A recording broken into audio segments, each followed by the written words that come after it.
Go. So I'm here today to give people the straight up talk about CMP and their corridor and how they are comparing a less than 1,000-foot run of telephone wire underground on state land to the devastation of a 53-mile corridor with a 100-foot wide swath. So we're going to go on a little tour, and I'm going to walk down through this woods, and you see if it even compares to what CMP is doing. The red marks on these trees are the borderline between Christian camps and state land, where Christian camps leases a short section for a buried telephone line. This is being compared to the NECEC corridor, which is a 100-foot wide swath cut for 53 miles. I'm going to attempt to follow the portion of the lease where the cable is underground if I can. As you can see, this forest has grown up over the last 20 plus years when it was installed, and so it's not going to be an easy thing to do.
Well, I've already cannot find any sign of the burying of this cable. These trees are, for the most part, pretty large and mature.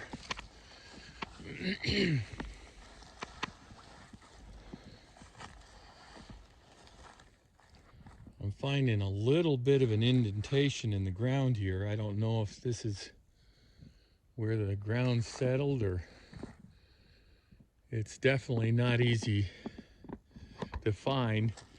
And the proponents of the corridor would compare this lease on Christian camp land, which is, well, from what I'm seeing now, less than 1,000 feet long, because there should have been another post in here. The cables only go 1,000 feet. So they are comparing a 53-mile new section, section 1 of the corridor, 1,000 feet wide, clear-cut swath, to what you're seeing now on this piece of state land that I'm walking down towards the post where it first goes underground.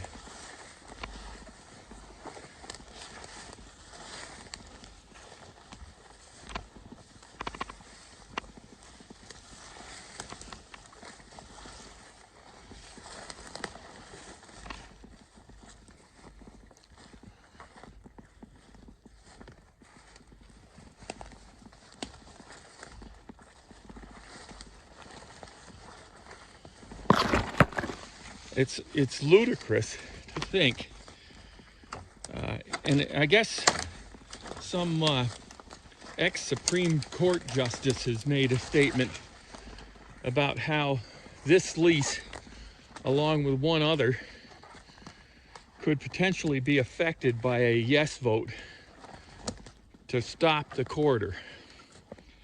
And I don't know what they're smoking, but this is certainly not a 100-foot wide swath, clear cut, down through this woods. And I have not yet really found any sign that would show me where this underground cable is. But I know from the distance to the road that I am at that now here's an area that's a little bit less grown, and I suppose this could possibly be where it went through. But look at these trees. This is beautiful woods, and you would never know that there was a cable underneath somewhere. This is what people come to the state of Maine to see, and it's certainly not, if this is it, affecting the wildlife in any way, shape, or form like the corridor would.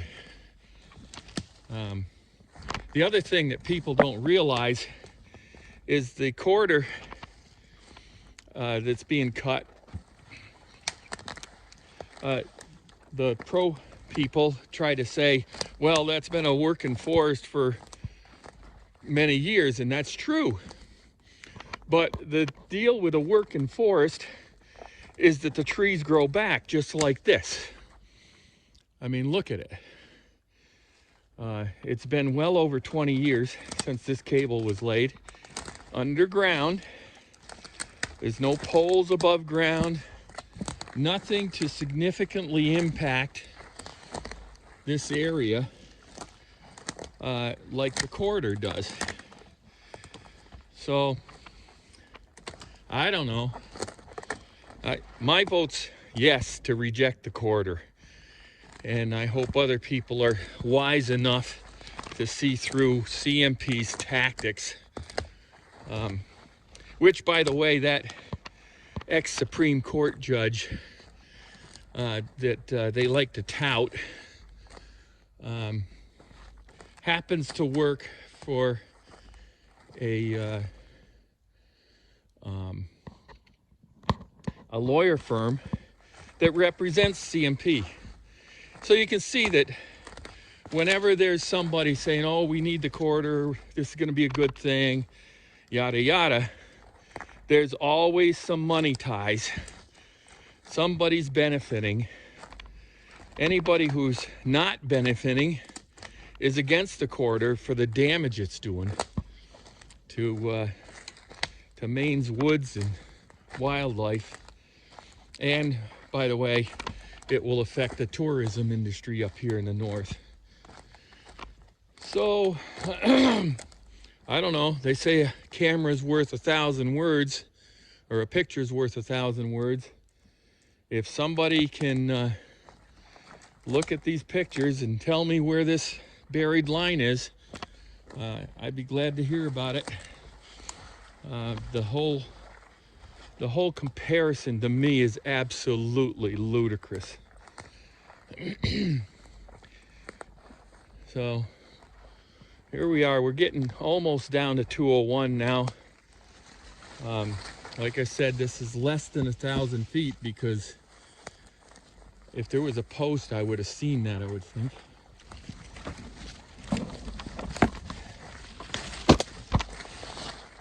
You can probably see the road in the background, and we're going to come down the corner of the Healed Pond Road, which leads to Christian Camp's property, and 201. And that's where there's a post next to a telephone pole where the cable goes underground here someplace. Now here I am, right close to it. There, look at the size of these trees. And this is being compared to the quarter. Absolutely crazy. I know the cable is right here within 20 feet of me, buried 3 to 4 feet below the ground, but there is no signs of it at all.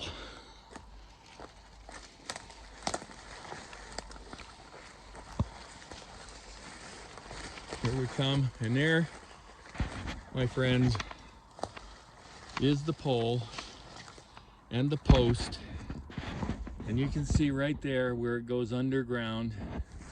And if you look back at the woods, this is what you see. How can anybody compare this to a 100-foot wide swath for 53 miles?